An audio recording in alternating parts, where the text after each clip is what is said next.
La búsqueda que, digamos, que emprendí, fundamentalmente estaba dedicada a sanarme, a sanar el sufrimiento, es decir, el dolor, las heridas.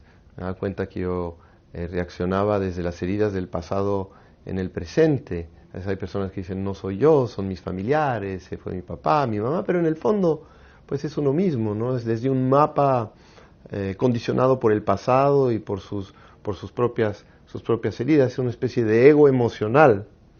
Entonces, para mí ese fue el nudo, digamos, más que el nudo, el propósito de mi trabajo. Y primero entender intelectualmente, encontrar estructuras que me puedan ayudar, llaves que me puedan ayudar a abrir esa especie de cofre, ¿no? Y también por el otro lado solucionar a la dimensión más primaria, que no sea ella que mande con su inconsciencia, su impulsividad, su reactividad que ataca o huye, su irreflexividad. Entonces, y desarrollé llaves como la psicomagia, la metagenealogía, el psicochamanismo, el enneagrama, el tarot y tantas otras situaciones más, psicología profunda. Me fui por lo junguiano, por lo freudiano, la terapia gestáltica y ese camino, ¿no? como epopeico, homérico, donde uno va de isla en isla buscándose a sí mismo hasta llegar a su corazón, hasta esa tierra prometida, interior, paraíso interior, prometido. Creo que el viaje, ¿no? del héroe y de la heroína interior, que de repente dejan, entre comillas, dejan todo, ¿no? para ir a regresar en el fondo a sí mismo y a sí misma. Entonces, yo pienso que sí, el corazón es el lugar a donde uno reaterriza. En el tarot está ordenado por el cuerpo, luego el sexo y luego el intelecto. Y no es el final es el corazón. Entonces, de alguna manera, pienso que el viaje iniciático tiene que ver con el corazón. Era San Juan de la Cruz que dice, solo caminaré por caminos que tienen corazón. Están los tres cerebros, el reptiliano, el córtex y está el mamífero. En general uno es muy cortical o muy reptiliano. Y lo que une a los tres cerebros es el puente, es el pasaje, que es el corazón. Cuando uno desbloquea el corazón, es como si abre las cañerías de su casa y el agua fluye. Entonces los tres cerebros se ponen a funcionar juntos. Claro que es un proceso alquímico, no es abrir una llave y el corazón un día se abrió. En mi caso no fue así, no ha sido así. Ha sido poco a poco, capa por capa, campo por campo.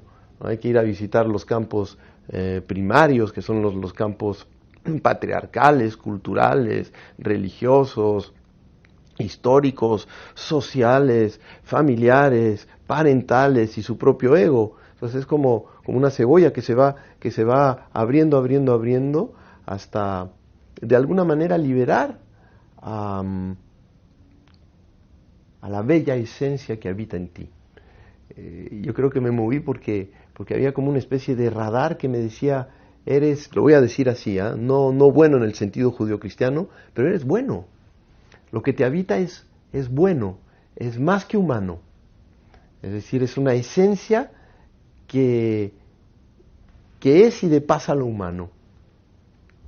Que de alguna manera está, podríamos llamarlo así, prisionera, como en la novela El Conde de Montecristo, no está prisionera en la cárcel y vive en el masoquismo y digo en el masoquismo como víctima, con un tirano que le pega. El corazón es víctima tirano, ¿no? Es torturado, torturador y vive dentro de una especie de cárcel. Entonces, hay un camino, ¿no? de reeducación de ese tirano y de esa víctima interior para convertir a ese corazón en una especie de ángel materializado, no un ángel fuera de la humanidad, ¿no? Es un ángel bien humano, y no lo digo como un ser que vive en lo celeste, sino como una condición que se libera.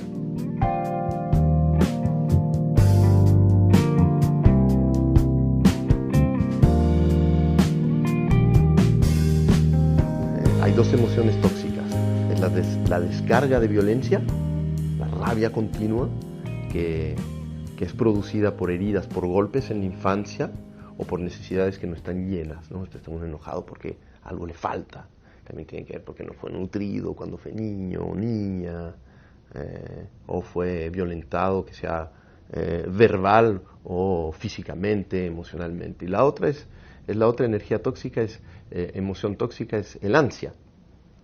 El ansia viene por heridas de pérdida, porque me abandonó mi mamá, me abandonó mi papá, se murió mi papá, se murió mi mamá, estuvieron ahí mentalmente pero no emocionalmente, entonces son pérdidas, son miedo a perder. Y esas emociones producen la infelicidad.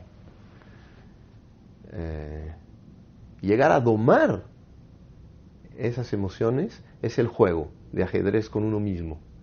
Entonces hay que ir a buscar de dónde vienen. Luego son dos energías que llamamos estrés.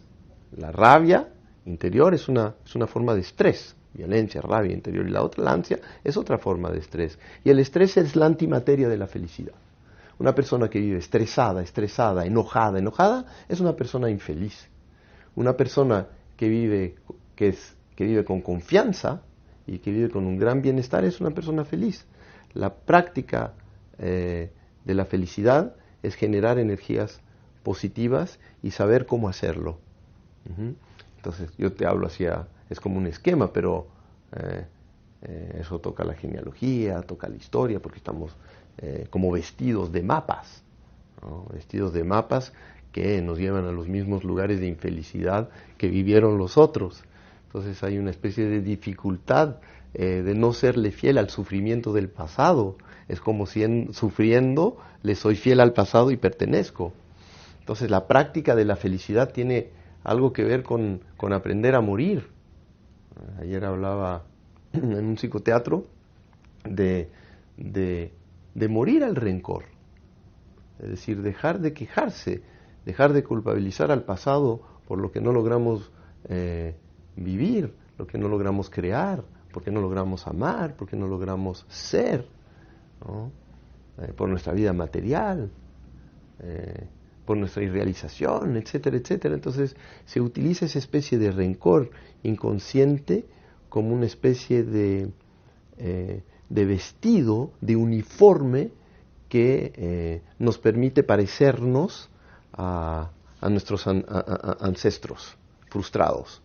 En general, pocos de nuestros ancestros son personas realizadas, son seres que generalmente viven frustradas, digo, a todo nivel, ni nivel espiritual, ¿no? Hay pocos budas en los árboles genealógicos, gente muy despierta, consciente, realizada, plena, transpersonal, ¿no?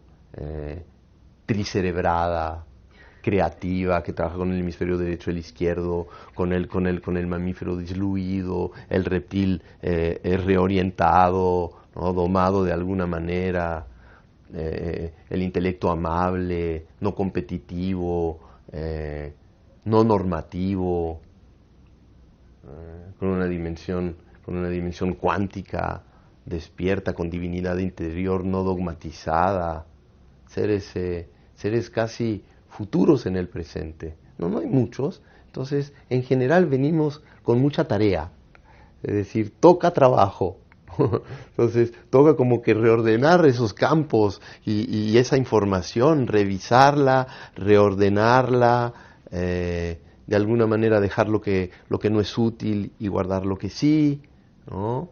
Y de alguna manera dar el salto, atreverse a tirarse al agua desde lo alto del trampolín y dar su salto hacia lo desconocido. Sin embargo, creo que lo desconocido no es tan desconocido. Es algo que no podemos concebir ni percibir por el intelecto, pero que ya somos y que ya estamos viviendo. Entonces, al final de cuentas, le tememos a lo que somos. Eso es lo que yo pienso. Entonces, toca trabajo. Y qué maravilla, porque así no nos aburrimos hasta el final de nuestros días. A mí me gusta, lo encuentro divertido. Hoy en día, después de haber pasado mi noche oscura del alma, porque considero que la hice, considero que atravesé mi noche oscura del alma. Fueron como 25 años o más de profundo dolor, sufrimiento, caídas, levantadas, muertes clínicas, tantas cosas, casi adicciones. Pasé por el desorden emocional como una montaña rusa, ¿no? Y como de nuevo todo el mito la historia del conde de Montecristo, pues él se tira al agua y nada y se encuentra con piratas y cae y se levanta, no se ve en su miserabilidad y se toma en mano y se vuelve a tirar al agua a buscar su tesoro hasta que lo encuentra. Entonces ha sido así. Y hoy no sé lo que viene, porque pues uno nunca sabe lo que viene, no, los dolores de la vida son los dolores de la vida y así es, pero pienso que fuera de lo que es la vida exterior y lo que puede suceder como evento externo, lo que pasa dentro de mí ya está teñida de mucha alegría. Si me puedo relativizar y ya me puedo reír de mí mismo, soy menos atrapado por mis especie de dramas egóticos, y soy menos víctima de esas situaciones automáticas. No me considero para nada un ser iluminado, pero siento que soy un ser que atravesó una etapa y siento que vienen muchísimas más y eso me entusiasma mucho porque veo hasta dónde uno puede llegar si uno trabaja sobre sí mismo, hasta dónde se puede llegar, ¿no? Entonces yo me digo yo mismo, si he llegado hasta acá hoy y tengo esta linda sensación de mí mismo donde como que me recuperé y no es que concibo que tengo valor intelectual, no soy todo valor, soy Superman o soy increíble o soy positivo, sino que siento emocionalmente la positividad. Y también he sentido lo que no es ser positivo, lo que es vivir tóxicamente. Entonces me da mucha esperanza y tengo mucha esperanza en la humanidad, en el ser humano. Entonces, si me dices cuáles son mis búsquedas, es encontrar llaves para que el ser humano viva con más placer, más amor y más conciencia y pueda vivir los aspectos amplios de la existencia que lo habitan a nivel emocional, es decir, que lo pueda sentir, no concebir, porque yo pienso que somos muy buenos para decir las cosas y repetir cosas estudiadas, aprendidas, leídas. Hoy ves internet y pues te estudias un maestro y lo repites y listo, pero yo me digo, ¿cómo sentir eso, no? ¿Cómo sentirlo de verdad? Y desde desde el lugar en donde uno nace, donde uno se desarrolla y digamos desde algo más auténtico, no como repitiendo algo. Entonces eso ha sido como el camino, osar la autenticidad. Y cuando digo autenticidad, estoy hablando desde un lugar quizás menos egótico que ser auténtico para afirmarse y que reconozcan tu autenticidad, sino para sentir lo auténtico y vivir una linda vida, es decir, una linda vida pública o no pública.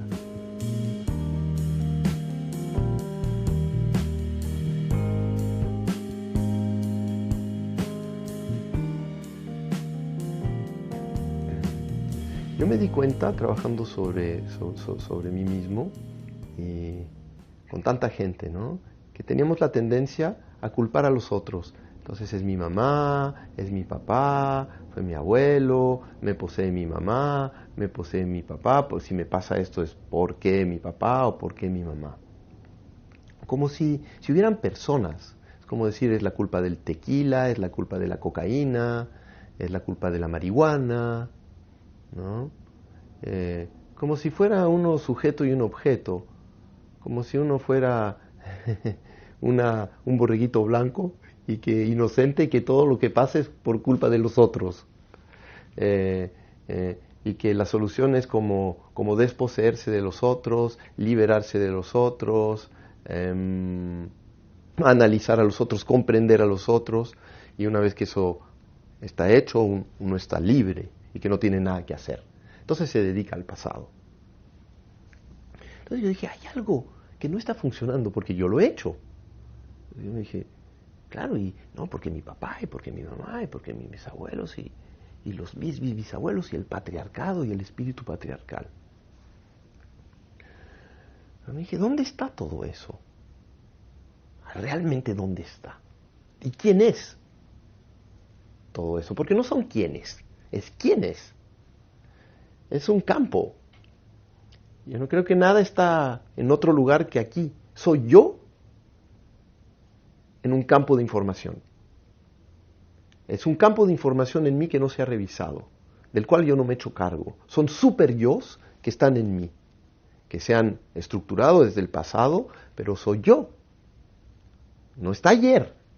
Y no hay papá y no hay mamá. Y no hay abuelos y no hay bisabuelos. No hay ninguna persona, no es simbólica la cosa. Entonces, uno se apega al símbolo como si fuera una realidad. Como decir, la carta del tarot es la energía. La escultura es el Dios. No, la escultura es una escultura que te dispara hacia la energía. Pero fundamentalmente todo es una energía. Y esa energía no está en otro lugar que aquí y ahora y eres tú. Tú no eres los abuelos porque nada se repite. Es decir, hay que buscar lo similar en lo que parece diferente. Y lo diferente en lo que parece similar. No hay nada igual. Uno no es la reencarnación de nadie y nadie vuelve a aparecer. Son dinámicas, son situaciones no resueltas, son ritos no hechos, son de alguna manera una especie de intento de imaginarse que nos reencarnamos en situaciones, en relaciones. Ella se casa con Marcos, que es el nombre de su papá, pero no es su papá. Es alguien que tiene el nombre de su papá, pero es otra persona, no es su papá. No existe, es como un intento de mantener en vida esos códigos. Y sobre todo, de decirte, mira, hay algo que no se resolvió, por eso se está repitiendo. Entonces hay algo que resolver, hay algo que revisarte. Tu cerebro es un acumulador de códigos. Los códigos se acumulan y hay que, como ir al baño, hay que aprender a ir al baño y a digerir lo que corresponde y lo que no, pero eso está en ti. La genealogía ayuda a tocar esos códigos que están dentro de tu cerebro, que no están en otro lugar que dentro de ti, que eres tú, que no se van a manifestar de la misma manera que se manifestaron en los otros, porque ya el campo psicoespiritual de la humanidad ya cambió. Nosotros estamos en un campo que está todo el tiempo moviéndose, y yo pienso que eso es lo que nos produce como humanidad. Entonces nos produce, hay aspectos que no se han cambiado, hay ropas que quedan un poco sucias, pero no es la misma suciedad, porque también pensar así, es la misma ropa que se transmite, no es lo mismo. Algo se procesó, algo se transformó, la piedra ya se talló. El campo psicoespiritual y yo pienso que es así, que produce a la humanidad. Porque no es que nosotros producimos al campo, el campo nos produce a nosotros. ¿Ves? Y es un campo que tiene diferentes campos, con diferente información. Entonces esa información no revisada simplemente nos hace comportarnos de forma similar, pero nunca igual, porque ninguna vida es exactamente igual. Cuando alguien me dice, ay, estoy viviendo la vida de mi madre, no es cierto. No estás viviendo la vida de tu madre. Ay, me posee mi madre. No, tu madre no te posee porque no hay nadie. Es decir, que hay algunos dibujos aquí, que son códigos dibujados, que están como una especie de ropaje, que están funcionando porque no los has revisado y no les has explicado que esta telaraña pues se tiene que disolver para crear una trama y otra cosa, porque tú no has hecho tampoco tu trabajo, pero también te necesitas ahogar, porque los campos genealógicos son como el capullo de la mariposa que la ahoga. fuerte nuestra vida, poderosísima, fuerte y dura y compleja, porque a veces uno tiene que ahogarse, morir, enfermarse y tantas cosas para de repente decir esto ya no puede ser más y revisarse completamente y de repente abrir las alas y reordenar todo y permitir que a través de ese esfuerzo que tú haces sobre ti mismo y no sobre nadie, porque no estás sanando realmente a tu familia, realmente tú. Porque tampoco eres un Cristo y ni una Crista que eres toda poderosa y que puedes sanar a tu familia. Todo es un delirio a veces. No, yo voy a sanar a mi árbol. No, te estás sanando a ti. Y ya con eso es suficiente. Con que tú te reordenes, que des un salto interior, que esos cositos, estreses y todo eso que aparece ahí, tú los soluciones. También que hagas los rituales necesarios para eso, para hacerle comprender a esas zonas que ya no necesitan funcionar todavía y que ya no son necesarias. Es como un refrigerador que funciona con otro sistema, que los refrigeradores de hoy pues hay que desconectarlo nada más y se acabó, pero dentro de ti. No son los mismos refrigeradores, porque no es el mismo refrigerador que se pasa de una generación a otra. No pienso que sea tan básico y tan simbólico. Creo que es más profundo, más cuántico lo que sucede. Es un nivel más energético. Así lo siento yo. Y así me estoy trabajando yo y me está dando resultado.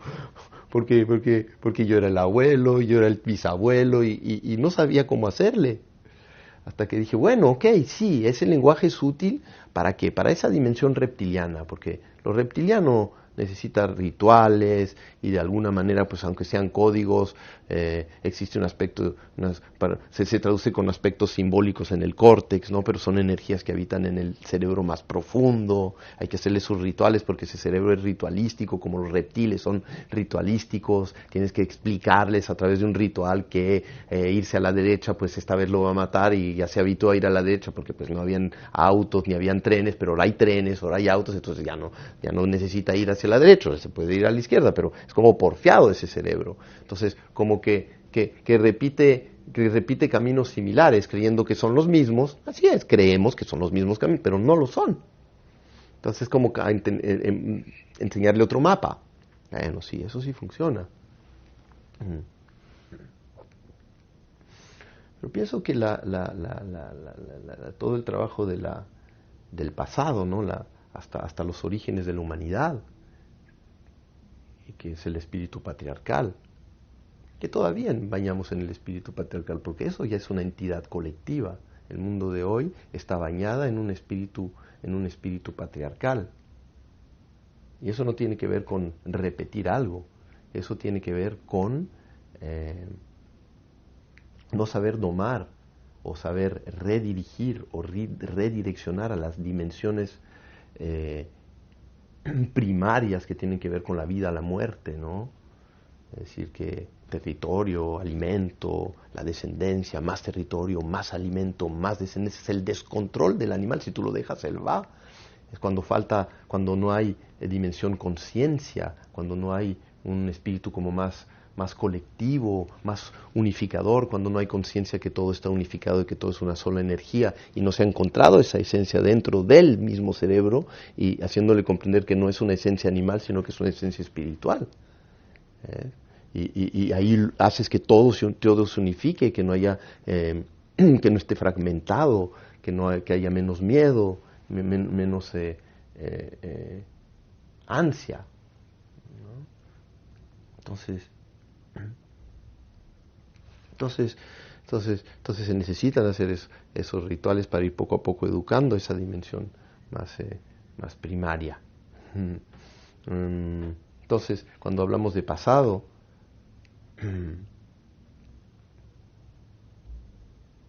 creo que deberíamos darnos 7 veces vuelta la lengua en la boca, porque no existe. Cuando hablamos de antepasados, deberíamos darnos 7 veces vuelta en la boca, porque no existen. Hablamos de papá, de mamá. Hay una especie de confusión interior, pero si uno entra y acepta, porque cuesta más, porque toca hacerse cargo de mucho más de sí mismo, ¿eh? Y darse cuenta de que lo voy a decir terrible, que estamos solos, tremendamente solos. Y que jugar a los conflictos de las familias dentro y que papá y mamá es no darse cuenta de que estamos solos, pero unificados. Es el miedo de cambiar de forma, el conflicto eterno y los padres y los abuelos y todo, no es suficiente. Eso lo decía James Hillman, que analizar a los padres, a los abuelos, no basta, no es suficiente, es una etapa. Pienso que es una de las etapas del capullo, hacer los rituales, como tocar esos campos. Por eso la psicomagia es utilísima. La psicomagia es utilísima, porque es como la fórmula que inventó, la ecuación que inventó Einstein, E = mc2. Antes de Einstein la energía atómica no era cuantificable. Entonces nadie la podía moldear ni mover. Él la cuantificó. En el momento que la cuantificó, se pudo moldear. La psicomagia es más o menos igual. Todo es energía, todos son códigos. Entonces un conflicto es muy abstracto para el cerebro. Él no entiende nada, le dices un conflicto. Ese es mi papá, pero aparece una forma extraña en el cerebro. Mi mamá. La memoria es como agua con alcohol. Eso no se entiende realmente. Es difícil solucionar algo con realmente con el intelecto puro. Bien que es útil porque uno toma conciencia y tomando conciencia, revisando, las cosas se van ordenando, pero hay aspectos que no se pueden tocar, porque están dentro de una especie de caja fuerte, ¿no? Porque para esa dimensión más primaria es de vida o de muerte mantener esos códigos ahí. Bien que cambian y se mueven, ¿no? Porque no son personas, entonces no son intactos, todo está vivo. Se mueven un poquito, se cambian, ¿no? Pero se parecen. Entonces, para ir hay que hacerle un ritual. Entonces, lo que hace la psicomagia es como, con la energía atómica, le da forma al conflicto. Entonces, una vez que le da forma, los sentidos lo ven, lo huelen, lo tocan, lo gustan, y lo pueden transitar a través de los sentidos. El cerebro lo reconoce al fin. Y entonces, a través de la metáfora, uno va transitando la materia misma de esos códigos, y los reorienta y les enseña.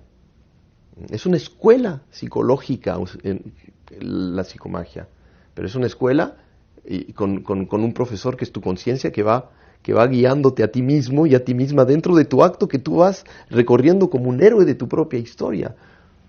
Y por eso volvemos al mito. Es una decisión, es un recorrer su propio mito. Entonces es un proceso mítico. La psicomagia ayuda tanto, además, como que programa positivamente.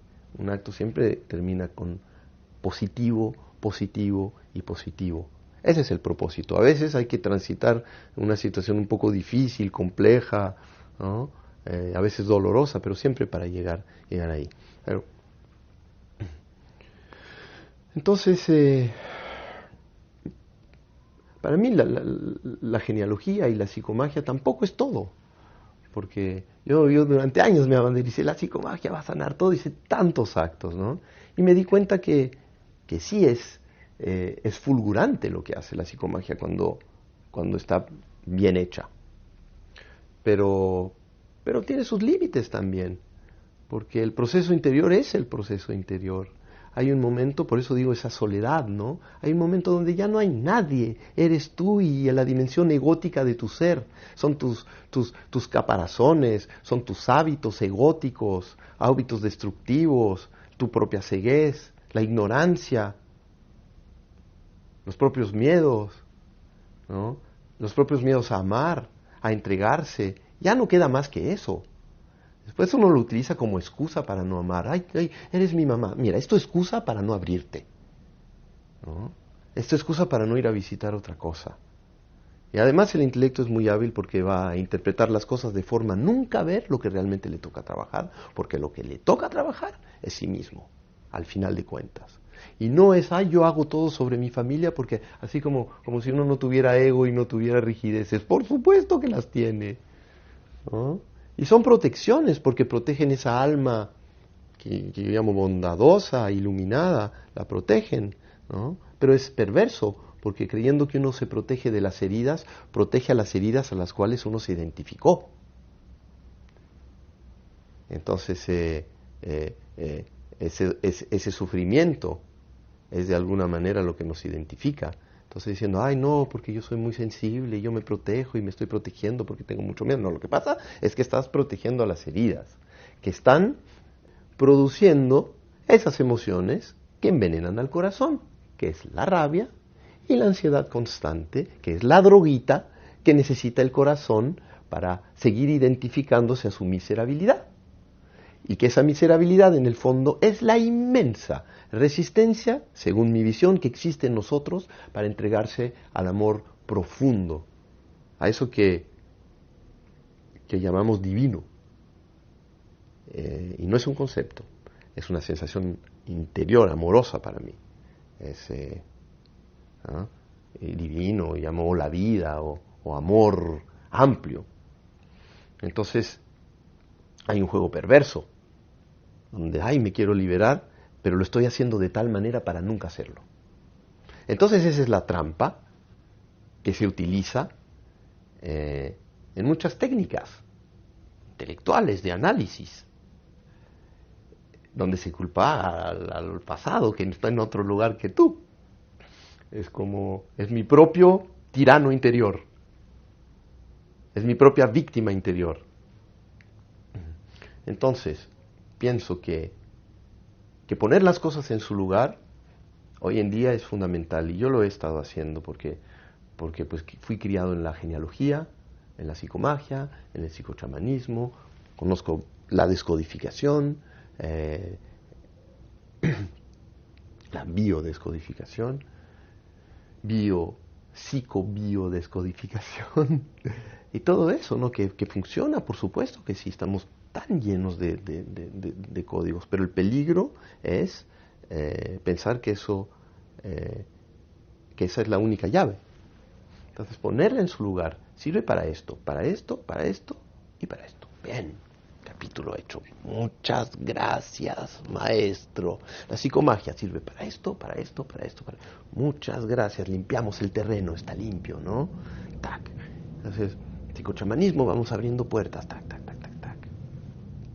Este tipo de psicología sirve para abrir esta puerta, este tipo para esta otra. Son tácticas que van limpiando ese territorio, pero yo creo que nadie se puede escapar de lo que le toca hacer interiormente, su recorrido interior, ¿ves?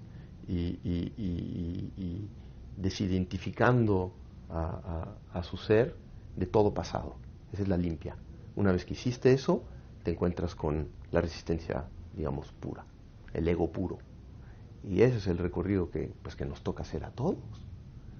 Nos toca hacer a todos. A veces hay que ir a hacer un viaje de plantas. Hay personas que se van a tomar un hongo, otras que se van a tomar una ayahuasca cuando está bien tomada, un psicodélico, algo que les dice, mírate realmente, responsabilízate de tu energía, porque no hay nada más que tú y esa energía. Entonces, de ninguna manera rechazar a ninguna llave. Benditas sean todas las llaves que están con nosotros. Pero saber dónde funcionan y dónde no funcionan. Y no caer en su propia trampa. Yo creo que eso es sumamente importante y fundamental, tener ese discernimiento y poderlo ver y saber y ser honestos hasta dónde te ha servido y hasta dónde no. ¿Y eso quién te lo dice? Tu corazón. Eso te lo dice tu felicidad. Tu capacidad de no ser afectable por los estreses de la vida, aparte de los golpes duros, pero digamos en la vida cotidiana, ¿no? Es poder gestionar eso, tener más que una táctica, una estrategia interior, cotidiana, día a día, gota a gota, para practicar el amor, para practicar la conciencia, para practicar la libertad, ¿no? Y saber cómo tomar decisiones interiores, desde dónde las tomas, si se toman desde las heridas o si se toman desde una dimensión más consciente, cómo no agredir, cómo no agredirse, cómo no aceptar que te agredan, cómo no ser ni víctima, pero tampoco victimizar, ¿no? Cómo no tiranizar, pero tampoco dejarse tiranizar.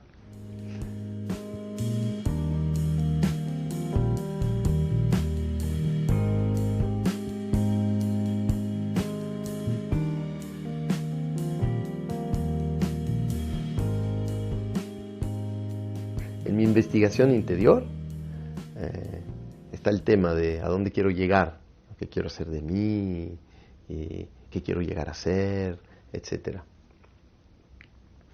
Y la respuesta que me viene así, pero sinceramente es cómo me puedo yo imaginar lo que yo voy a hacer.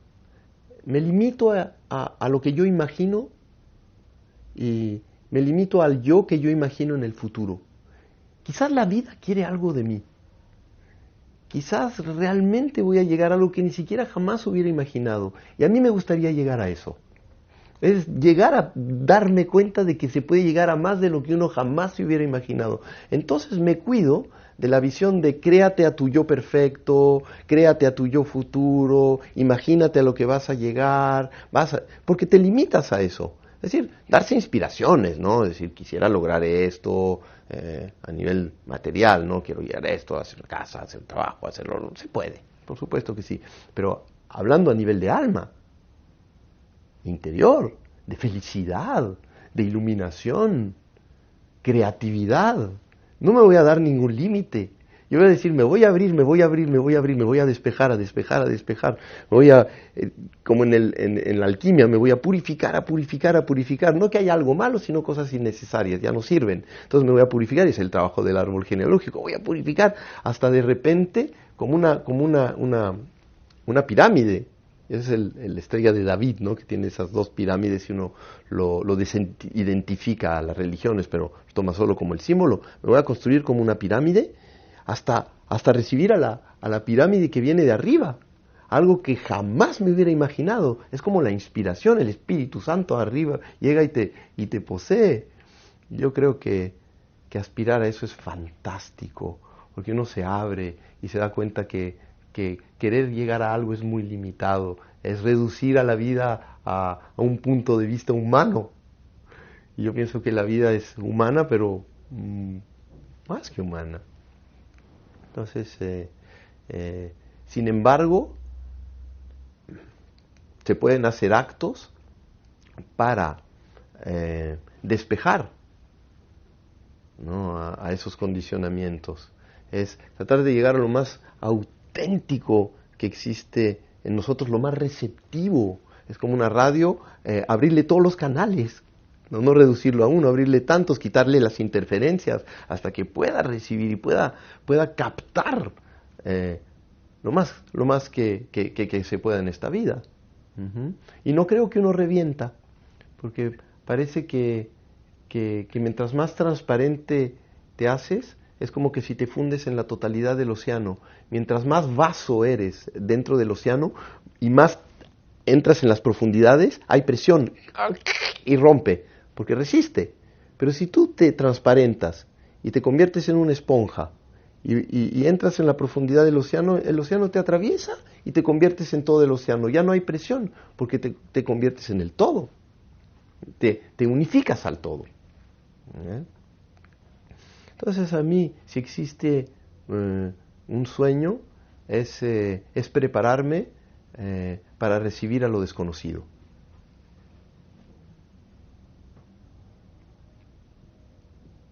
Eso.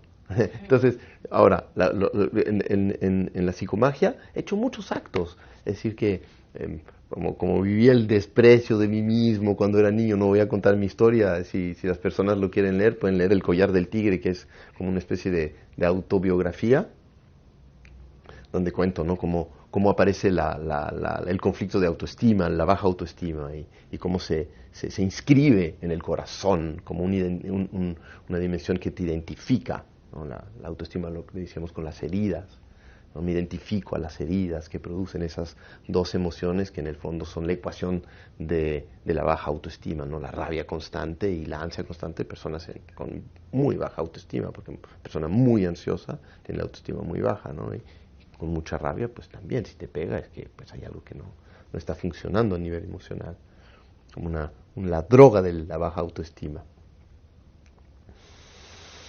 Entonces sí, actos, ¿no? donde me informé a mí mismo que ya podía como abrirme, mandándome imágenes para programarme a abrirme, ¿no? Me pinté de negro, me cubrí con excremento, a veces con abrigos de excremento en la calle con las fotos de mis padres, de mis antepasados, o sea, apestando. Luego hice que me lavaran, que me limpiaran, después que me pintaran todo de dorado, que me hicieran pasear por los mismos caminos por los que habíamos caminado cuando estaba cubierto de todo eso. Luego lo enterramos, plantamos un árbol, ¿no? Para programar a utilizar lo doloroso y convertirlo en algo que perfume al mundo y que ayude, ¿no? Como condicionarse a nada para mí que no sea para los otros, que todo sea útil, que todo sea reciclable, partiendo de la base que este universo es bastante perfecto y que el capullo pues es necesario para que nazca la mariposa y pues en el fondo no hay nada que contestar, sino ver cómo voy a hacerle con lo que hay y entender el porqué de hasta dónde puedo, ¿no? De las cosas para procesarme mejor, ¿no? Siempre es fácil, pero aceptar que los golpes que recibiste eran necesarios es como, ¿qué? ¿Eres masoquista? Pero no, es decir que ahí el plomo que se va a convertir en oro y por algo están ahí. Todo depende de qué vas a hacer con ellos. Puedes vivirte toda la vida con ellos, pero sabiendo que de alguna manera los estás defendiendo, o puedes hacer el paso de coraje en donde vas a aprender a morir a tus heridas. Creo que eso es más difícil que vivir con ellas, porque cuesta trabajo, ¿no? Sanar al corazón cuesta trabajo, es un súper acto de voluntad y también un acto de voluntad y un acto de fe, porque te dices, hay algo de valor en mí. Creer en ti mismo, creer en el valor de la vida, creer que a pesar de que piensas que eres una mierda humana, es una ilusión y que lo que hay allí es otra cosa.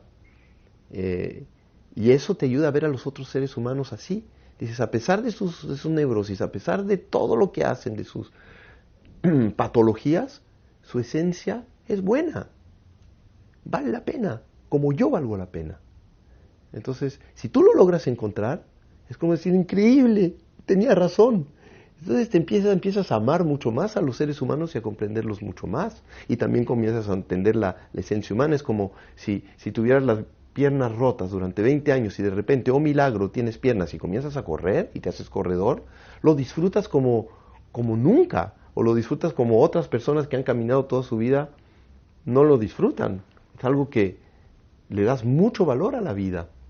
Entonces las heridas tienen que ver con eso. Es decir, que si tú las logras solucionar y si empiezas a sentir algo muy positivo, agradable, amoroso, lo valorizas muchísimo. Lo proteges, lo valorizas y comienzas a decirte, quizás por algo será, ¿no? Ese esfuerzo es necesario. Ese esfuerzo no masoquista es necesario. Entonces, después pintarse en el acto me pintaba todo de dorado, ¿no? No es nada pintarse de dorado, pero un vaso de plástico en un espacio ritual es una copa de oro.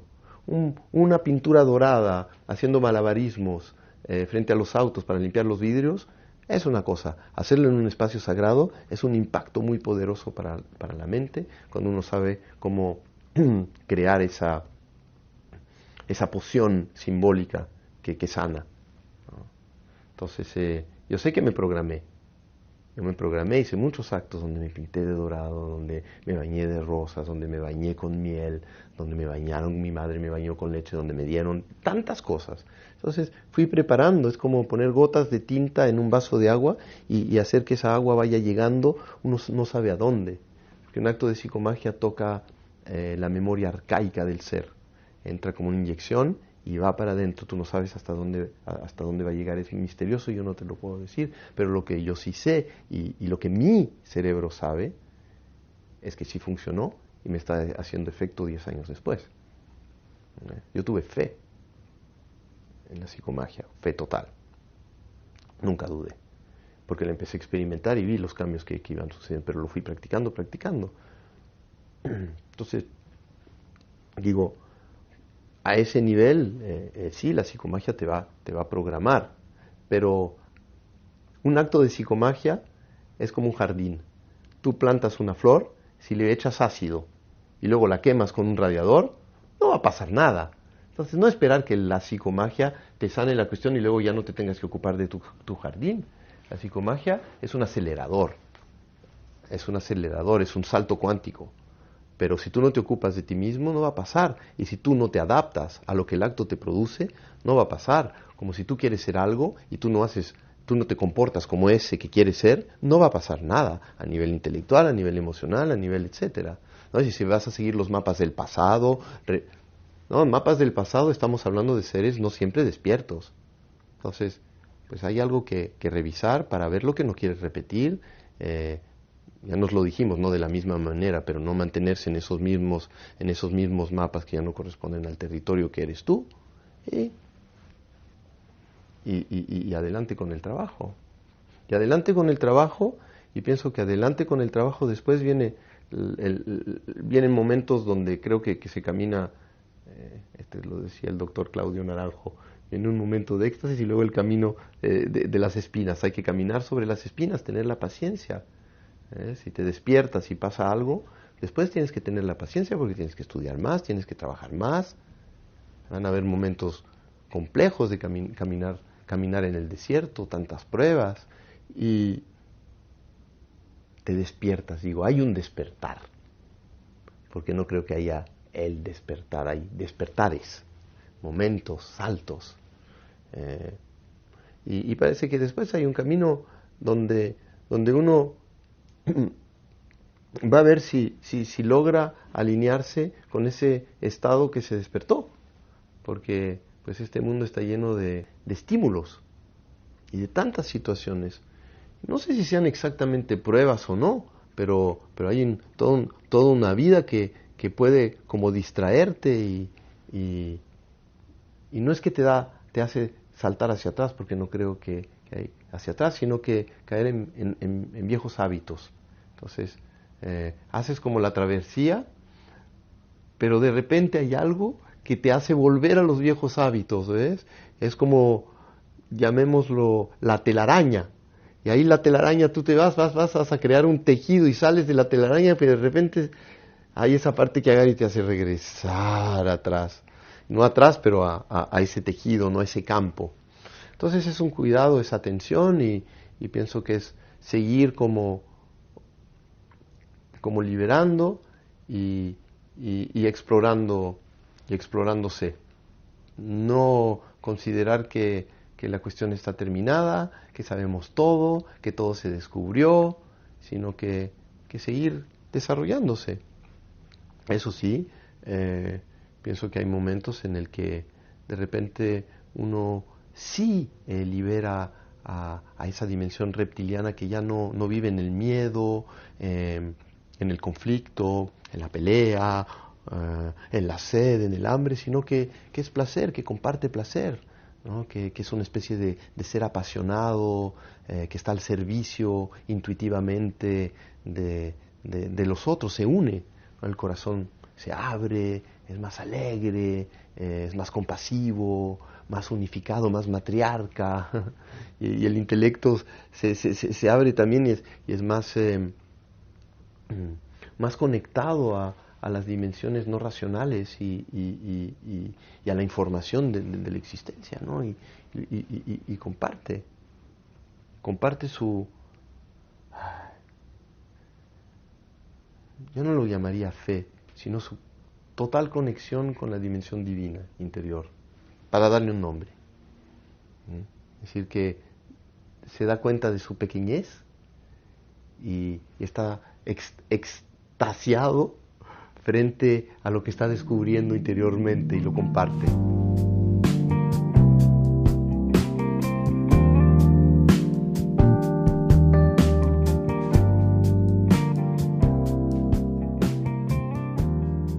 Pues el tarot es un tema emocional también para mí, porque mis padres, que en la época en la que yo nací estaban buscando una nueva educación, decidieron que antes de que yo aprendiera a leer y escribir, me iban a dar un tarot para que así sucediera. Entonces yo las cartas del tarot las comí, las mordí, las babié, las lamí, me dormí con ellos, eran como mis ositos de peluche, estaba toda mi cunita tapizada de tarotes, y bebí tarot, comí tarot. El tarot era una forma de vida para mí, es orgánico. Los colores, me vestía del tarot con los zapatitos rojos del mat, con los dados del bateleur, con los trajes, ¿no? Y estaba el arcano 13 que llaman la muerte pero que no lo es, para mí era mi oso de peluche, el diablo también. Y el tarot me ayudó a abrirme a la multiplicidad del ser, es decir, darme cuenta que mi organismo psíquico era múltiple. Entonces danzar con un mandala de arquetipos y ser amigo de mis espíritus, ser amigo de mis campos energéticos y darme cuenta de que yo podía viajar sin miedo dentro de mí. También me dio estructura porque el tarot está estructurado como un mandala y me enseñaron que esa era mi casa. Le dio forma al alma, es decir, que también es donde yo ordeno mis pensamientos, yo pienso desde ahí. Entonces cuando leo algo digo, no, este es el 3 de copas, no, este es el mata, este es los dados, no, este es un aspecto del ermita. Entonces pienso con mi hemisferio derecho, es decir, que es un todo está conectado, es analógico más que lógico y asociativo, y es tridimensional. Entonces a mí, cuando pienso algo, aparece un tarot. Entonces el tarot tiene la información guardada. Entonces pienso más por campos de información y me ha ayudado tanto a pensarme. Me enseñaron el mapa mental, porque el tarot está ordenado con un centro, que es la carta del mundo, y el mat, que está debajo, pero es una esfera. Entonces es por esferas. Si yo estoy dentro del tarot, pienso con esferas, ¿ves? Y es como un mapa mental. También escribo así. Yo cuando preparo algo pongo un centro y lo hago. Entonces es tan útil, más que para leerlo, porque eso es después como un aspecto exterior. Pero yo siempre lo viví como algo interior. Siempre lo tengo conmigo, lo tengo en mi corazón. Me gusta estar con él. Es mi familia. Y es verdad que mi familia pues salía vestida de los colores del tarot, y parece como algo un poco barroco, pero no era para nada barroco, era como una escuela iniciática, donde se practicaban ciertas situaciones para condicionarnos a integrar los colores de forma orgánica. Entonces nos vestíamos del tarot para que el tarot se convirtiera en carne de nuestra carne. Yo al tarot le tengo mucha fe, no al tarot le tengo mucha fe, sino a esos símbolos. Es como que me tomé la pildorita con mucha fe de que me iba a hacer bien, le tuve confianza. Entonces la tengo cuando duermo, está en la mesa de noche. Durante muchos años lo tuve en mi habitación, es muy fuerte. Y se fue integrando y poco a poco también lo fui aprendiendo de memoria. Entonces cuando pienso en una carta ya sé dónde están los otros colores en las otras. Entonces mi mente se divierte mucho con el tarot y la ejercita, todo el tiempo se está ejercitando. Cuando camino siempre lo estoy viendo por todas partes y juego y dialogo y se crea desde ese soporte. Es como una especie de filtro que le da forma a los pensamientos, también a las emociones. Es un guía, ¿no? Es un guía iniciático, es un maestro iniciático, porque a nivel numerológico, colores, formas, pues está la alquimia, están los Rosacruces, está los masones, está la cultura judeocristiana, están todos los símbolos. Están las 4 direcciones, las 4 energías, es un mapa de autoconocimiento, es un guía de autoconocimiento. Y cuando hablo del tarot, me emociono mucho, porque es como si hablara de mis padres. Entonces yo podría decir que soy hijo de él. Y vive en mí, como te decía, le tengo mucha fe.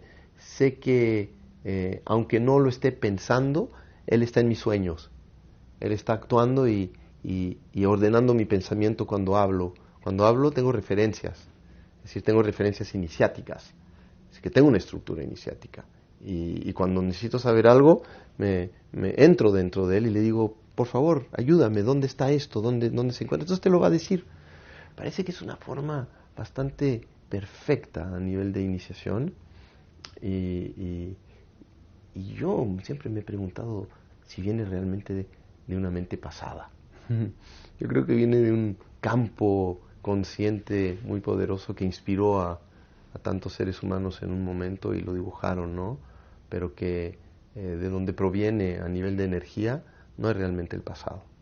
Porque también se une a la física, los conceptos de la física de hoy están ahí, los conceptos orientales están ahí. Hay tanto en el tarot, es infinito. Lo vivo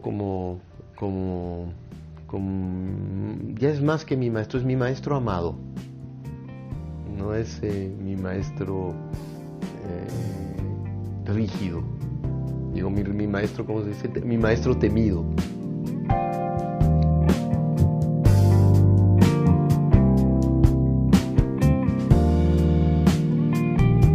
Bueno, cuando se estructura el mandala del tarot está el mat. El mat es una carta que no tiene número, que se puede identificar al campo punto cero porque está escondida. Es como el origen de todo. Después aparece el mundo. El mundo es como la dimensión unificada, el campo unificado, la materia unificada, que tiene a todos los aspectos no manifiestos. Y todas las cartas, ¿no? Todas las cartas nacen de ahí. Es decir, que cuando uno observa el mandala, habría que ver el mandala, pero nacen de este mismo campo. ¿Ves? Y están dentro de ese campo, es decir, que todas las cartas surgen de una misma realidad, de una misma conciencia, vienen de ella y van para ella. Eso se ve en la carta número 1, que tiene 3 dados, que son 4, 2 y 1, que son 3 veces 7, y 3 veces 7 es 21, que es la última carta del tarot, pero que está en el centro del tarot. Es decir, que te está diciendo que el comienzo está en el final y el final está en el comienzo. En el campo unificado es el comienzo de todo, porque ahí aparece, porque es el comienzo. Fuera del comienzo no hay nada. Entonces detrás está el mat, que podría ser la dimensión divina de donde proviene todo, campo punto cero de donde proviene todo, y se reabsorbe. Aparece este campo y ahí aparece dentro de este campo, que es el uno y que es el final, todas las partículas. Y todas las partículas están interconectadas. Pero las partículas aparecen en el espacio según como tú las ves. Según como tú interpretas esa carta aparece. Tú puedes interpretar a la muerte como la muerte, la puedes interpretar como la transformación. Es decir, que parece que en el campo aparecen las partículas cuando tú giras la mirada y la observas. Cuando tú no observas, a la partícula no está. Entonces la carta se convierte... aparece desde el marco de referencia donde tú la miras. Es decir, tú la miras y aparece y se hace presente. Pero puede cambiar de forma, según cómo la estás mirando y desde qué ángulo la estás mirando. Entonces puede ser partícula, y también está la teoría de las partículas y ondas, ¿no? Que la materia es partícula y onda. Puede ser partícula si la miras de aquí y puede ser onda si la miras de acá. Ahora el tarot tiene, la misma carta tiene 2 aspectos, el 1 está conectada al 11 y al 21, el 2 al 12, el 3 al 13, entonces es como 2 aspectos al mismo tiempo. Entonces, corresponde a la visión de la física. Y luego todo se reabsorbe dentro de la bolsita del mat. Luego todo vuelve a aparecer. Es analógico, todo está interconectado. Esa es la teoría de la física, que todo está interconectado y que todo se mueve al mismo tiempo. Hay creo que es una visión en donde, no sé si son 2 partículas, pero se mueven al mismo tiempo. Y las cartas del tarot siempre se mueven al mismo tiempo. Son 2 cartas que están unidas. Cuando tú lees el 19, lees el 9. Cuando lees el 18, lees el 8. Entonces se mueven por 2. Etcétera. Etcétera. Y es una energía atómica también el tarot, porque cuando ves el mandala, si tú haces girar unas alas hacia adelante, las otras dos alas hacia adelante, entonces aquí tienes dos movimientos. Los honores los haces girar como un plato, tienes aquí el eje de los arcanos mayores los haces girar así, y tienes el movimiento del átomo con el se llama el cuesco, el cuesco del átomo, no sé cómo se llama eso, el núcleo del átomo, ¿ah? Con el núcleo del átomo que es el mundo. Entonces tienes una energía atómica. Parece que el tarot es atómico también. Si tú trabajas con el tarot y lo mueves, se convierte como en un navío espacial. También puedes utilizarlo para viajar interiormente como Little Nemo en su cama y viajas en tu interior para generar energía. Entonces el tarot es de hoy, es contemporáneo.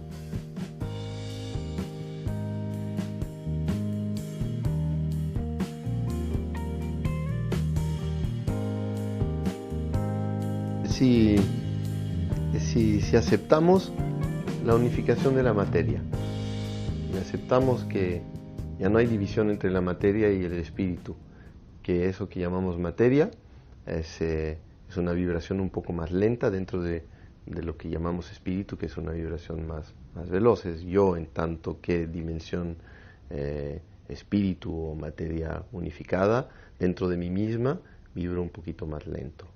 ¿Sí? Luego si todo esto que llamamos materia acelera su velocidad, va muchísimo más rápido que la luz, se desintegra en lo que yo soy.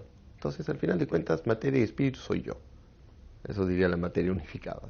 Soy yo misma. Yo me expreso dentro de mí misma como una vibración más lenta, dándome la ilusión que estoy separada, pero no lo estoy. Entonces el juego es despertarse y darse cuenta que estamos unificados. La pregunta es ¿por qué? Ahora te estoy hablando de dinero, pero me dice, ¿pero por qué me está hablando de esto? Van a ver que tiene sentido. Porque, entonces, ¿por qué si yo, vibrando veloz, es decir, unificado, ¿por qué necesito como crear esa especie de ilusión de separación y vibrar un poco más lento, a veces ser muy pesados, ¿no? Hay personas que vibran muy lento porque no son conscientes, que al mismo tiempo están vibrando más veloz y son una conciencia viva. Entonces, por falta de conciencia, de ser conciencia, vibran, se creen que son solo una vibración, entonces se materializan, creen que la vida es literal.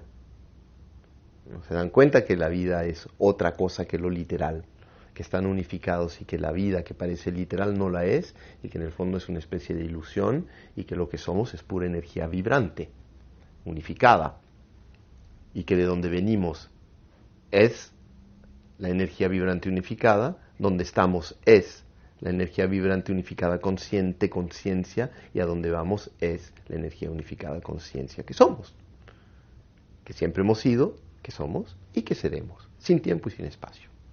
Entonces, podríamos decir que esa es la realidad fundamental a la cual puede uno llegar, ¿no? Como supuesta materia, y después eso aparece en una situación que es inconocible, que podríamos llamar divinidad. Entonces, esa misma materia unificada es una emanación dentro de esa dimensión inconocible, y dentro de esa dimensión unificada se emana esa dimensión que llamamos material. ¿Sí? Entonces, ¿pero por qué? La cuestión es ¿por qué? ¿Por qué es necesario eso? Si hay una perfección, ¿para qué se manifiesta así? ¿Para qué tiene que sufrir tanto y atravesar tantos cambios y mutaciones, ¿no? Porque las hemos atravesado. Entonces, se dice, yo me expreso en mí misma por el puro placer de hacerlo y de verme transformarme y de reunirme con mí mismo y mí misma. Entonces sería materialización del espíritu, y poco a poco a través del intercambio energético, porque pues estamos todo el tiempo siendo utilizados por esa misma conciencia que se comparte ella misma y se va haciendo evolucionar y transformándose hasta poco a poco transparentarse y reunificarse. Entonces sería que el propósito de toda la materia es espiritualizarse. Materialización del espíritu, espiritualización de la materia. No siempre nos damos cuenta que estamos viviendo ese proceso y uno cree que vive en la tierra nada más y que es un ser humano. En el fondo no lo es. En el fondo es puro espíritu materializado, está unificado al todo. Entonces uno se puede identificar al todo porque es un límite también y vivir una vida más limitada, que pesa un poquito más, porque es una paradoja. Siendo más amplio, pesas menos. Siendo más chiquito, pesas más. Entonces, si es que aceptamos que estamos todo el tiempo intercambiando y que a donde quiera que vayamos en este pluriuniverso llegamos a la conciencia, y donde estamos bañados es en la conciencia, es en esa energía vibrante que nos está acelerando el ritmo vibratorio, aunque no lo queramos, ¿no? Los que no hacen su trabajo van a morir. Todos nosotros vamos a morir. Todos nosotros vamos a morir. Hay personas que hacen un esfuerzo para entrar, para vibrar un poco más, es decir, hacen su esfuerzo de distilación interior, y que ayudan a que el campo psicoespiritual del ser humano vibre más rápido y que los que nazcan ya nazcan vibrando un poquito más rápido. Es por el esfuerzo de seres conscientes también, que al final de cuentas son receptáculos o canales de esa dimensión más consciente, es decir, que están más distilados, que comparten esa información para decir, mira, te voy a ayudar a distilarte para que percibas a esa dimensión y puedas participar en esta fiesta transformativa, que parece que no es tan sufriente. Es a veces dolorosa, pero no tan sufriente como parece. Entonces parece que es una especie de fiesta trágica. Entonces esa energía se está compartiendo a pesar de nosotros, ¿no? Entonces fallecemos y luego aparecen otros seres humanos que hacen el esfuerzo y ese esfuerzo individual pasa al campo y ese campo después produce a otros seres, ¿no? Ya informados, es decir, ya transformados, y así nos vamos hasta que posiblemente en un momento dado, a mí me gusta pensarlo así, me ayuda muchísimo, todos nos transparentamos, el universo se unifica todo y se desaparece. Y de nuevo, vuelve a aparecer y se vuelve a hacer como una flor, ¿no? Entonces, el dinero es lo que más circula de mano en este planeta. Si uno acelera el intercambio de dinero y lo imagina a la velocidad de la luz, se va dando cuenta que es lo que más circula entre los seres humanos. Entonces, el dinero podría ser el símbolo de la energía espiritual que circula entre todos los seres humanos, si uno lo acelera. Entonces, el dinero, si se materializa y se vive como algo literal, es pesado y no vehicula más que miedo, que hambre, ¿no? El Buda decía el deseo y el miedo, ¿no? Deseo y miedo son los aspectos que en los que vive un ser primario sin haber hecho su trabajo. Vive en el miedo y en el deseo, nunca suficiente, ¿no? Entonces quiero más y más y más.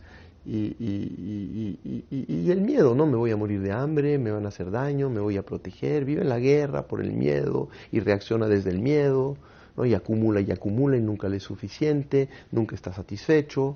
Pero una persona que vive en un estado de conciencia despierto está satisfecho, muy satisfecho, porque está en el todo, y no actúa desde el hambre ni desde el deseo, sino desde dar y comunicar y dejar que atraviese esa energía. Entonces el dinero puede vehicular un estado de conciencia muy básico, como puede vehicular un estado de conciencia muy amplio. Entonces, en lugar de uno reducirse y dejarse condicionar por el estado de conciencia primario, tiene que llevar al estado de conciencia primario y decirse, mira animalito, nos vamos a elevar, y nos elevamos para que este dinero vehicule al estado de conciencia y sea para enriquecer. Pero no enriquecer materialmente, sino enriquecer espiritualmente, que sea un vehículo de espiritualización de la materia. Entonces, cuando uno ya se dedicó a canalizar ese proceso, en ese momento el dinero se convierte en algo muy agradable, no es angustioso, simplemente es un vehículo. Es como un burrito, el burrito que le permitió a Jesús, a la Virgen María y a José escaparse. Entonces, para que la nueva conciencia aparezca, es un vehículo. José es el intelecto, María es el corazón y Cristo es el sexo. Y el burro es el cuerpo. Es lo material. Y es importante. Eso de que no es importante el dinero es sumamente importante. Porque sutilmente a través del dinero, cuando no está trabajado, nos encontramos con toda la genealogía, ¿no? Y toda esa humanidad que de alguna manera ha sido como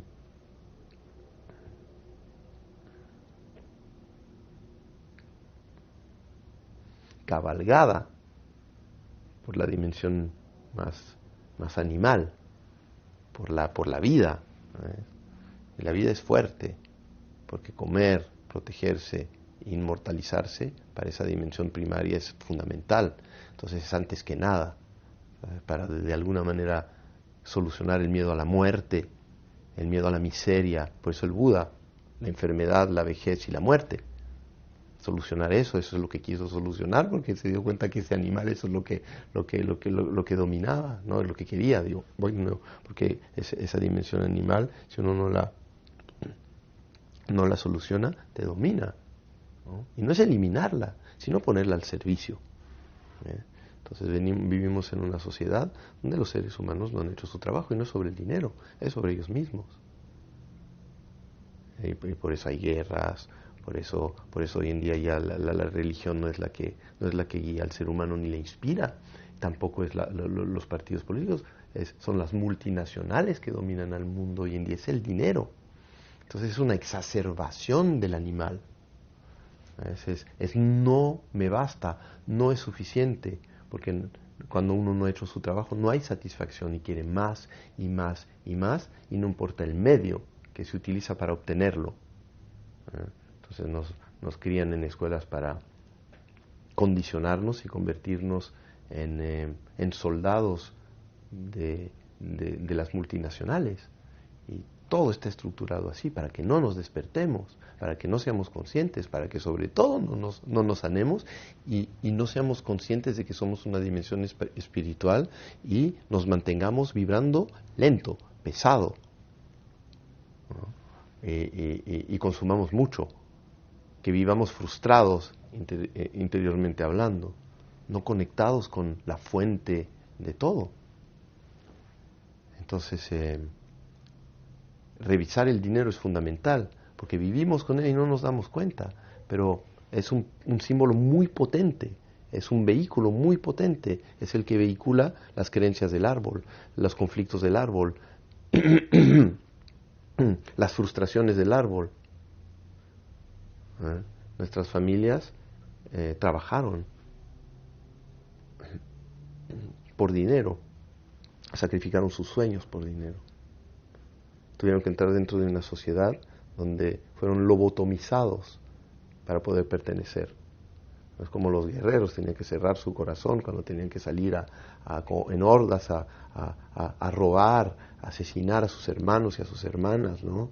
Porque se sintieron poderosos y se dieron cuenta que por la fuerza podían conseguir lo que querían, ¿no? A matar. Por eso hay guerras, ¿no? Somos fuertes y te matamos, que esta metralleta es más grande que la otra y te puedo matar porque yo soy más fuerte, la ley del más fuerte. Entonces también tuvieron que utilizar un hemisferio más que el otro, ser estratégicos, racionales, calculadores, y no soñadores, seres compasivos, amorosos, danzantes, seres que desarrollan el ser. Esta sociedad no tiene como pilón el desarrollo del ser, es el desarrollo del hacer, del tener. Entonces eso es una sociedad que está enfocada en el dinero, en lo material, en hacerte vibrar lento, para poder manipularte mejor. Vibras más alto, es decir, estás conectado contigo mismo, tienes al ser desarrollado. ¿Qué vas a querer consumir tanto? Estás contento, satisfecho, feliz, quieres ser vegetariano, ¿no? Ya no quieres comer McDonald's ni Kentucky Fried Chicken, no quieres ir a ver esas películas monstruosas de Hollywood que dan ganas de vomitar. ¿no? Porque te condicionan a matar, a destrozar, a ser un superhéroe, ser superior por la fuerza. Los superhéroes son un ejemplo pésimo para los niños. Las princesas, mujeres ideales, con joyas, con vestidos de joyas, que no trabajan nunca por su ser y son felices porque tienen un castillo que es su sarcófago. Ser un príncipe es tener un castillo. Es un horror. Detrás de todo eso, ¿no? Están condicionando a los niños a ser materialistas. Juegos donde se matan, donde se disparan. Son juegos agresivos, donde te enseñan a si tú destruyes y por la fuerza ganas. Entonces es una forma de sociedad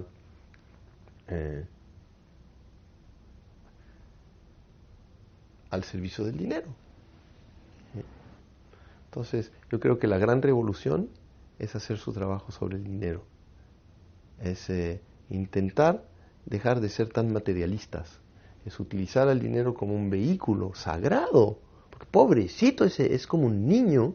El dinero que se le vistió, él es el culpable de todos los males. A causa de él el mundo está en guerra. A causa de él las familias se sacrifican. Y todo es culpa de él. ¿No? Pues es como, de nuevo, el tequila es el dinero, que el dinero se me va por los bolsillos y que el dinero lo pierde, el dinero se me escapa. Uno habla del dinero como si fuera algo con alas o pies o yo no sé qué. Y no es así. En el fondo el dinero simplemente es un símbolo. Un símbolo que realmente puede ser útil, porque puede ser un intercambio. Antes se intercambiaba la sal. La sal es la esencia del océano, y a nivel simbólico el océano es la dimensión misteriosa de la existencia, milagrosa de la existencia, y la sal es la conciencia, ¿no? Esa vibración de la que estamos hablando. Entonces la sal se intercambia sal, se intercambia espíritu, y volvemos a mi visión del intercambio energético de el espíritu entre los seres humanos que se van espiritualizando. Entonces el propósito es espiritualizarnos, no enriquecernos, ¿no? Y el dinero se convierte en energía. ¿Para qué yo utilizo el dinero? Para nutrirme, libros, algunas comodidades para seguir generando energía y poder transmitir más, poder comer, poder viajar, poder experimentar, poder estudiar, ¿no?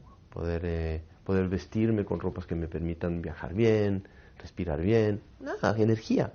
Y después me preparo y espiritualizo. Y eso se convierte en un símbolo, pero que después yo lo convierto en energía, que después me es útil para seguir espiritualizando. Entonces se puede utilizar el dinero como un vehículo.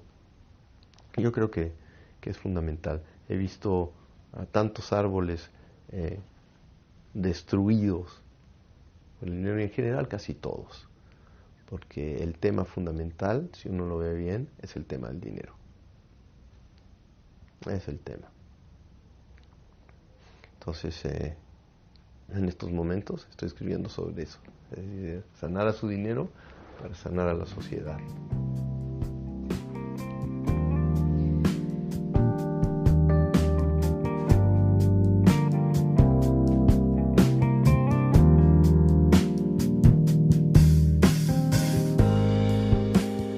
Me siento transformado, es decir, que si me imagino a Cristóbal hace 2, 6, 8, 10, veo etapas de Cristóbal.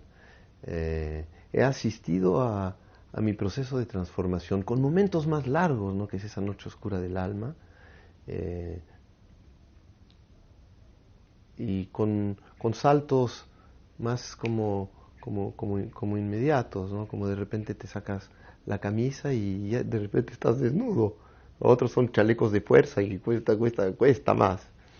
Entonces he asistido a eso, y siento que voy como liberando a la esencia que que siento ser auténticamente. Entonces, hoy me siento más auténtico que ayer. También me siento más congruente que ayer.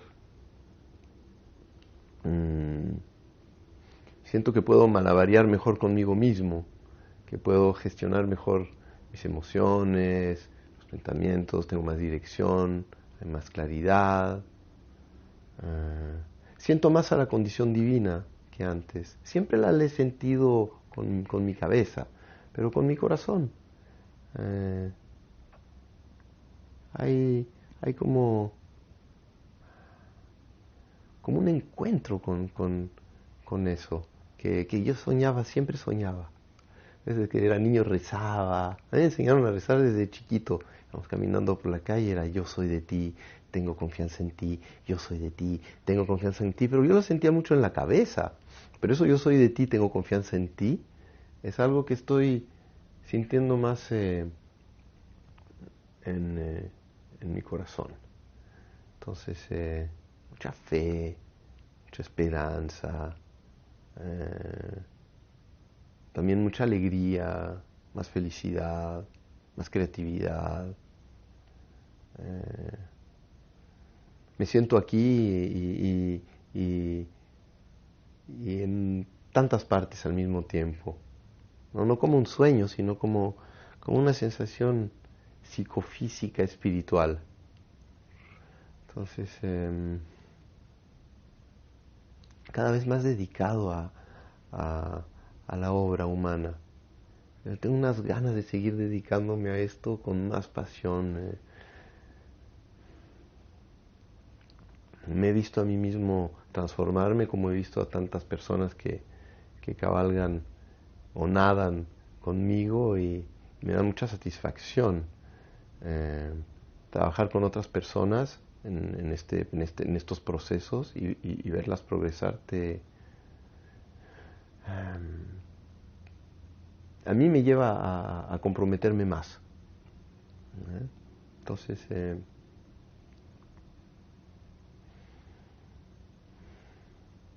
medio de esta tormenta humana, social, siento que hay una especie de gotita de aceite perfumado que me permite navegar.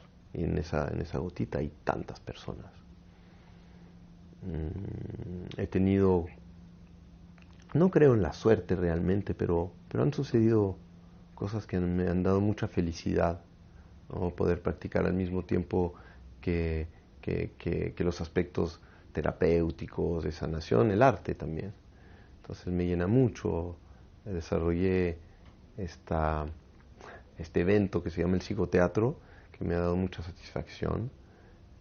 Me he dado cuenta que puedo comunicar lo que realmente siento con el mundo y desde cómo lo siento, cómo lo estoy viviendo yo, en un lugar menos racional, ¿no? Desde un contacto más directo con la profundidad de la vida sin tener que explicarme demasiado, sino esto es lo que hay, ¿no? Y compartámoslo y riamos juntos y busquemos juntos y exploremos juntos y creemos una especie de ritual colectivo, artístico, sanador, ¿no? Donde el hemisferio izquierdo y derecho cantan, danzan, ¿no? Menos académico, más sentido, menos en la teoría y más en la experiencia, ¿no? Siento en estos momentos, yo lo digo atravesar, pero no sé si realmente es atravesar, porque es como si fuera un lago, ¿no? La noche oscura y que fuera un lago. No estoy seguro que es así. Siento que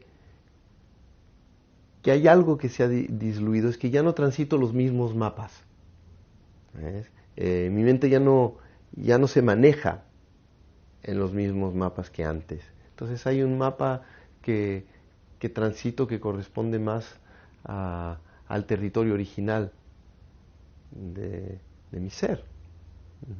Y he estado buscando eso, porque dando palos por todas partes, ¿no? Uno va nadando en la tormenta y trata de agarrarse de donde puede, de las cuerdas y de aquí y de allá.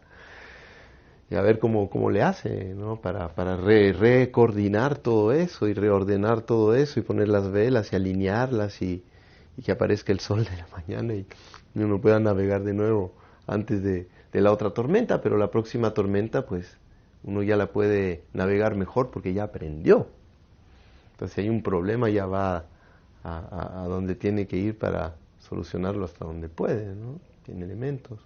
Entonces yo creo que hoy en día tengo más llaves, más elementos. También he hecho prueba y error, he practicado la prueba y el error y me he dado cuenta dónde funcionan más y menos las cosas en mí. Entonces es como que ya tengo diagramas interiores que me ayudan a navegar mejor dentro de esta sorprendente vida, porque uno nunca sabe lo que pasa.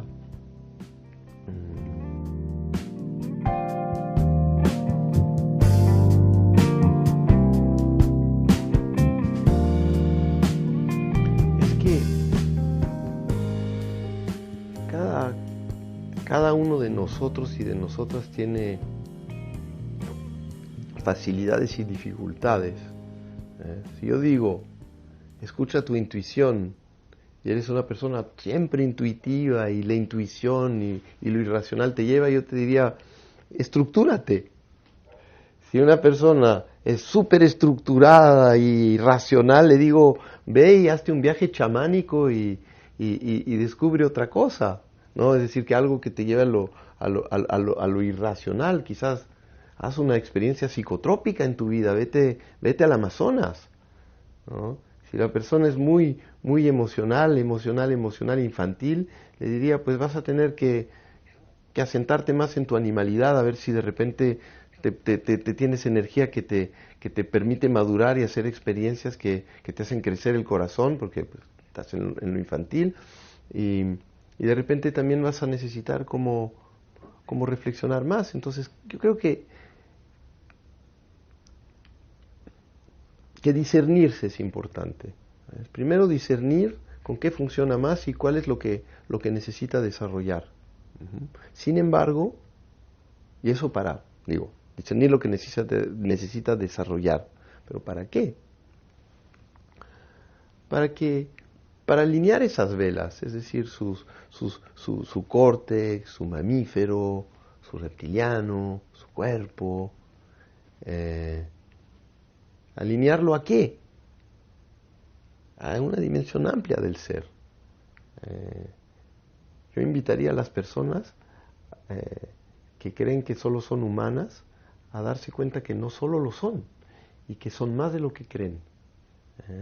Y buscar la forma de recibir una intuición, una información, algo que interno, porque te lo pueden decir de afuera, pero algo interno que te digan, sí, es verdad, soy otra cosa de lo que yo creo que soy. Y por otro lado, me toca hacer una travesía, escuchar eso y reordenarme, liberarme,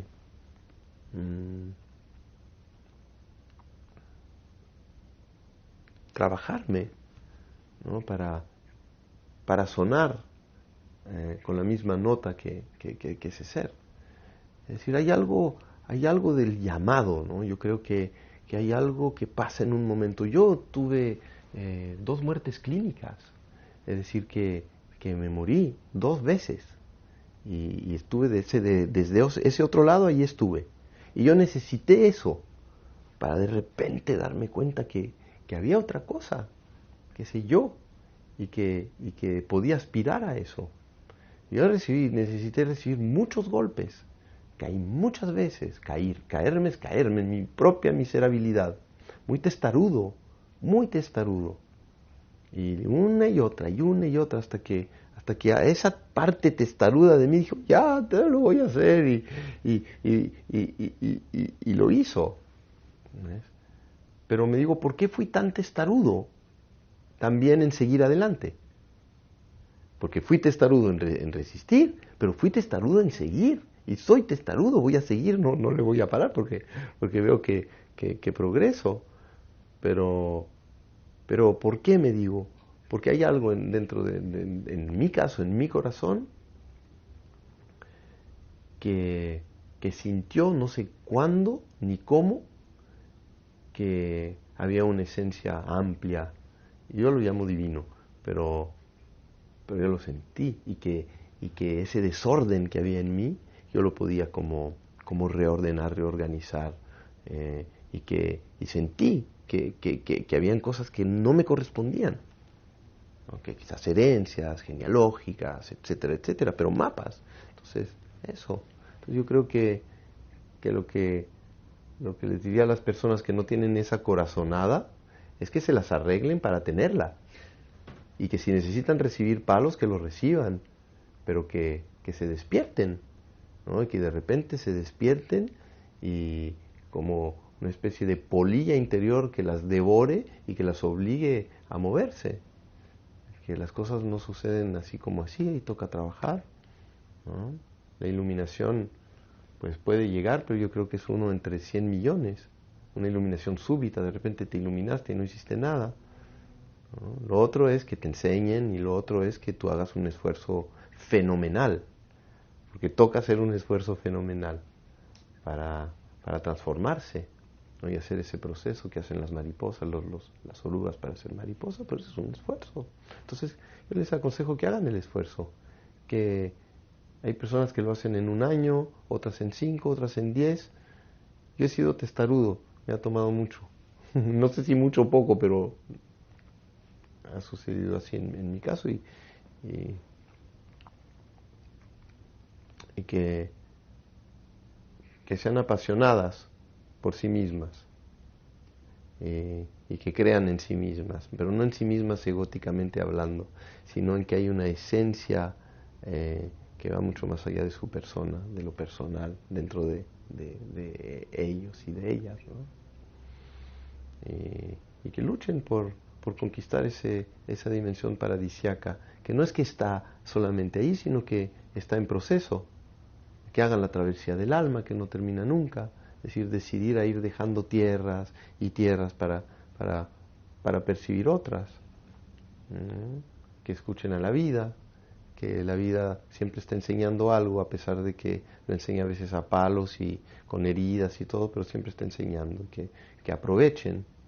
Hay personas como yo que necesitan que les den duro en la cabeza para que entiendan, y que quizás no es necesario para todo el mundo, quizás se lo pueden economizar, pero que también investiguen, ¿no? Hay tanta información, que aprendan a elegir, a discernir, y que aprendan a transitar su propio mapa, porque cada mente tiene un mapa distinto. Entonces, cuando me dices qué decirle a todos, no sé si la misma exacta medicina funcione para todos, pero que encuentren su mezcla, ¿no? Es como hacer su propia poción, que el doctor está adentro, el terapeuta está adentro, el guía está adentro.